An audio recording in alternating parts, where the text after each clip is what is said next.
There's a version of you you'll never meet because you keep hesitating. That version isn't more talented, they're not more connected, they're not luckier. They just didn't flinch when the moment showed up, and that's all it takes. 5 seconds of silence or 5 seconds of movement. One leads to potential, the other to a quiet kind of death. The life you were supposed to live doesn't disappear in tragedy, it dissolves in delay. Most people don't miss their calling because of failure. They miss it because of friction, that tiny pause where the future knocks and they blink.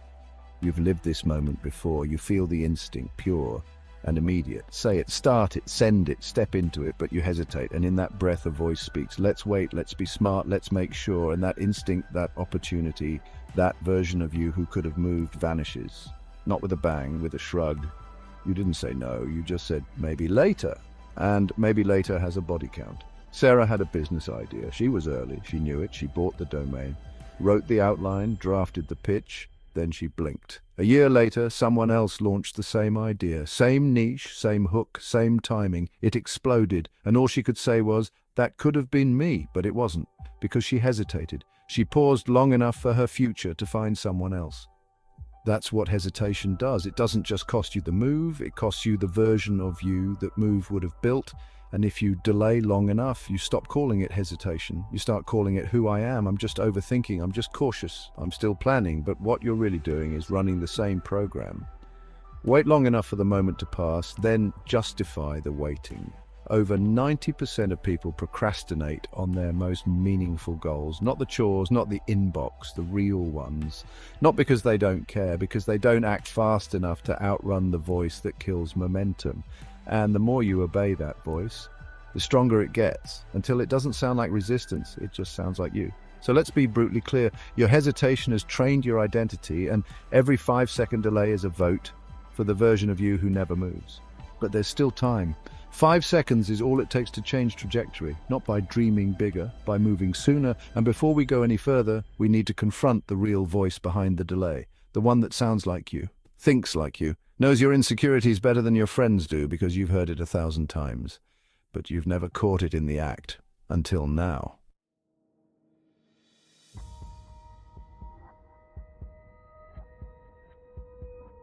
The most dangerous voice you'll ever hear is the one that speaks in your tone. It doesn't yell, it doesn't curse, it advises, it offers logic, justification, smart-sounding reasons to stay exactly where you are. That voice is your shadow, not some evil twin, not a monster in the closet. It's more subtle than that. It's the version of you that was shaped in silence, built from rejection, forged by fear. It's the collection of every time you failed and didn't process it, every time you wanted something and were told you weren't enough, every time you backed down and called it wisdom. Carl Jung called it the shadow, the part of you that holds everything you've exiled, the fear, the insecurity, the belief that if you try again, it might break you. And it doesn't attack, it suggests, let's wait a little longer, let's be more prepared, let's play it safe. It's the silent roommate in your mind who keeps turning off the lights right before you step into the room. It's comfortable, it's familiar, and it's killing your progress. But the shadow doesn't work alone. The ego runs back up. The ego doesn't care about growth. It cares about identity preservation. It's obsessed with consistency, keeping you within the lines of who you've always been. So when you try to move beyond the edges of your comfort zone, the ego kicks in with a reminder. That's not you. You don't do that. What will people think if you fail? So the shadow whispers. The ego reinforces. And together they build a cage that looks a lot like safety, but it's not safety, it's stagnation. And the longer you live in that loop, the more it starts to sound like fate. Jung warned us, until you make the unconscious conscious, it will direct your life, and you will call it fate. If that hits a little too hard, good. That's the voice we're after, because when you say, maybe it just wasn't meant to be, you're not acknowledging reality. You're handing the mic to your shadow and pretending it's destiny. So how do you fight a voice that lives in your head? You don't argue with it. You move before it speaks. That's your window, that moment between I should and maybe later, that sliver of instinct before the recording plays. It's tiny, it's fragile, and it's everything. Because if you move fast enough, you can bypass the shadow, slip past the ego, and act before the loop resets. This isn't about motivation, it's about interception, 5 seconds. That's what you have before the old script returns. And when you use it, you become someone new. Not someone who doesn't feel fear, someone who acts faster than it can speak.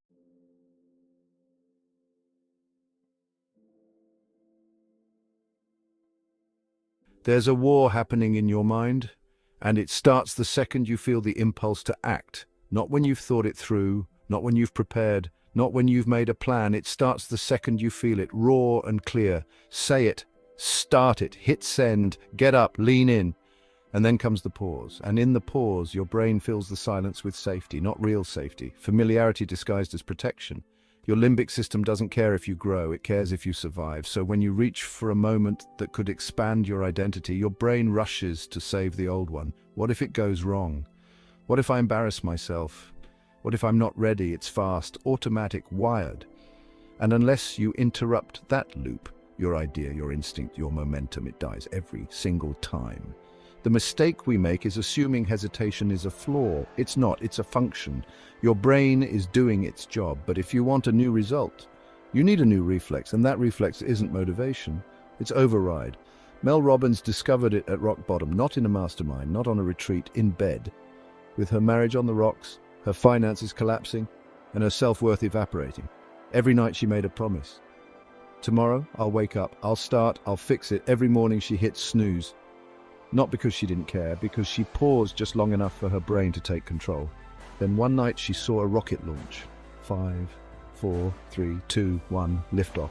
And something clicked. What if, when the alarm went off, she launched herself like that, before the excuses had time to load? She tried it. Next morning, the alarm rang. The excuses arrived, but she counted. 5, 4, 3, 2, 1, and she moved, not with motivation, with motion. That became her override.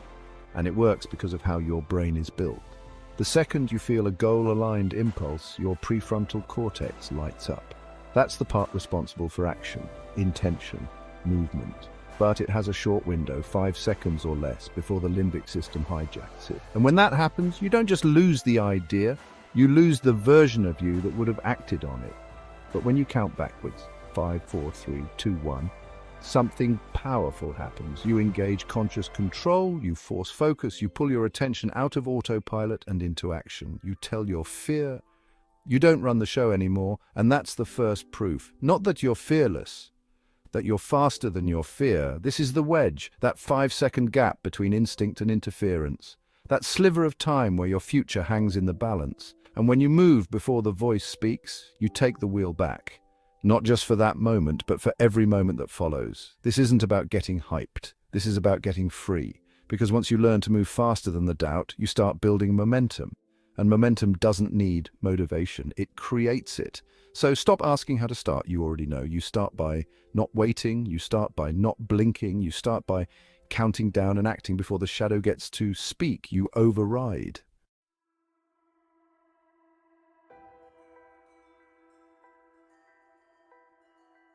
Confidence doesn't come before the move, it comes from the move. But most people never get to that part. They wait for permission. They wait for clarity. They wait for the fear to go away. And what they miss is this. You don't erase fear, you outpace it. Every time you act during the 5-second window, you train your nervous system to expect motion instead of retreat.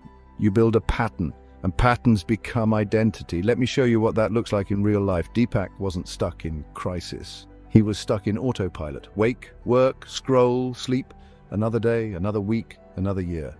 Then an email popped up, a creative workshop. It stirred something in him. He hovered over the register button, but the loop kicked in. You're not the creative type. You've got too much going on. What's the point? He almost closed the tab, but something in him moved. Not certainty, just motion. 5, 4, 3, 2, 1, click. That was it. That one click didn't just sign him up. It woke him up. He showed up.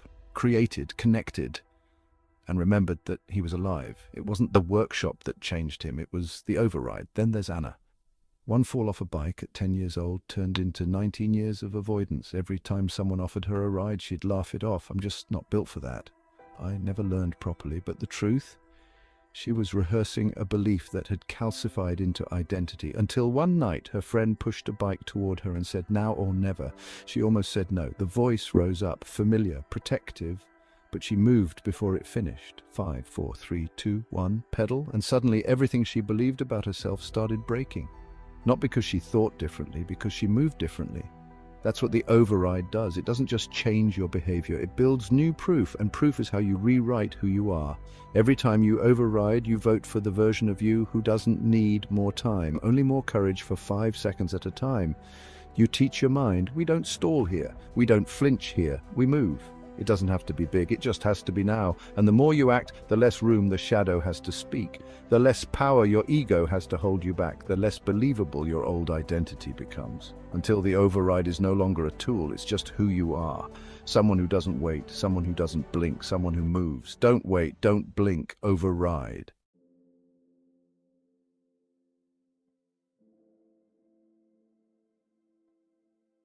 There's a bridge you've been waiting to see, waiting for it to appear so you can finally move. But that's not how it works. The bridge doesn't show up before the leap, it shows up because of it, and that's the trap. You think you're being smart, you think you're being patient, but what you're really doing is rehearsing your hesitation and calling it wisdom.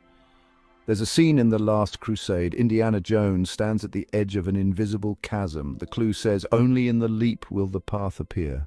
He closes his eyes, steps, and beneath his foot, the bridge materializes. That moment stuck with you, because deep down, you know that's how real life works. You won't feel ready. You won't see the path. You won't get a sign. You'll get silence. You'll get doubt. You'll get a moment and a choice. Step or stall. Most people stall, not because they don't care, because they don't want to move without a guarantee, but here's the truth. Certainty is the reward of movement, not the prerequisite.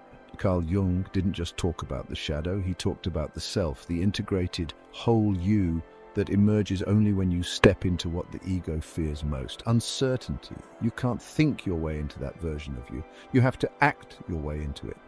And that act often starts with discomfort. Because the thing you've been avoiding is the thing that changes everything. Let me tell you about Alex. Alex had an idea, not a wish, a real viable idea. He sketched it, talked about it, rewrote it, but he never moved. He kept saying, "I'm waiting for the right time." A year later, someone launched the same thing, same market, same hook. It blew up. And all Alex could say was, "That could have been me." But the world doesn't remember the ones who almost moved. It remembers the ones who leapt. So let me ask you something personal. What have you been pretending not to know? What's the thing you've been circling, telling yourself it's not urgent while watching your confidence erode in the background? Maybe it's not dramatic, maybe it's just a conversation you need to have, a boundary you need to set, a decision you need to stop postponing.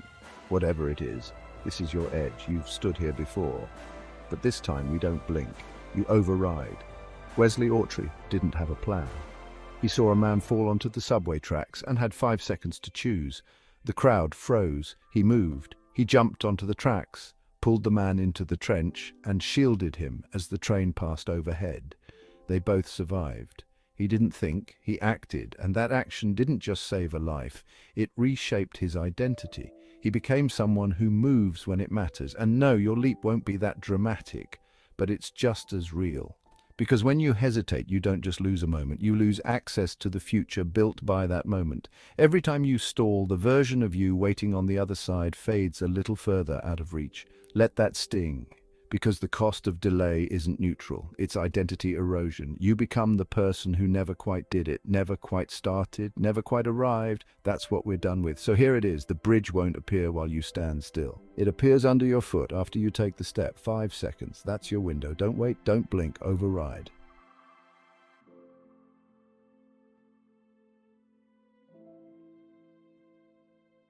This is it, not the climax of the video, the climax of the loop. You've seen the script, heard the voice, watched the hesitation win too many times. Now it ends right now, not with a plan, with a move, so don't just nod. Don't just think that was powerful, that doesn't change anything. What changes things is action in the exact moment you don't feel ready. And this is that moment. Let's not dress it up, let's be honest, you already know what to do. You've known, it's not a mystery, it's a move you've been circling for weeks, months, maybe years.